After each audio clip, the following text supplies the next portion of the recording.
આ રામાયણ ને મહાભારત બે મહાપુરુષો બનાવ્યા. રામાયણ એમ કે છે જેને જોઈને લઈ જાઓ, મહાભારત કે કોઈને કઈ દેવું નથી. રામાયણ માં કઈ ઘટ્યું નહીં, મહાભારત માં કઈ વધ્યું નહીં. લો શું આ નજર ની સામે દાખલા છે.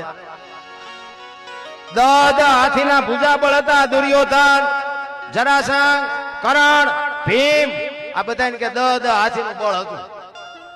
મેં કીધું ગાંડા બાવળિયા ઉંબળ્યા હોત તો બી વ્યુ જાત ને ભયુન મારવામાં કામ વાપરી.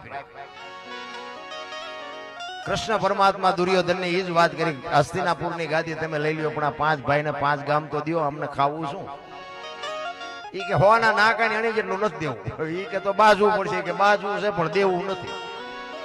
લ્યો શું કાઢ્યું આપણે જોઈએ બધું. અને રામાયણ એમ કે છે દીકરા કેવા હોય, બાપ કેવા હોય, ભાઈઓ કેવાય. રામચંદ્ર પરમાત્મા વનમાં જાય ને લક્ષ્મણજીને ભલામણ કરે છે, લક્ષ્મણ 14 વર્ષ કાલ પૂરા થઈ જાય, હું આવતો રહીશ. બાપનું ધ્યાન રાખજે, રાજનું ધ્યાન રાખજે, પ્રજાનું ધ્યાન રાખજે. તેથી લક્ષ્મણ કહે છે મોટા ભાઈ જો મર્યાદાનો ભંગ થતો હોય તો મને માફ કરજો, પણ તમે મારા બાપ છો ને સીતા મારી માં છે, મારા મા બાપ વનમાં જતા હોય તો અયોધ્યા જેને જોઈને મુબારક. બાપુ નોખી નોખી માયોના છોકરા હતા.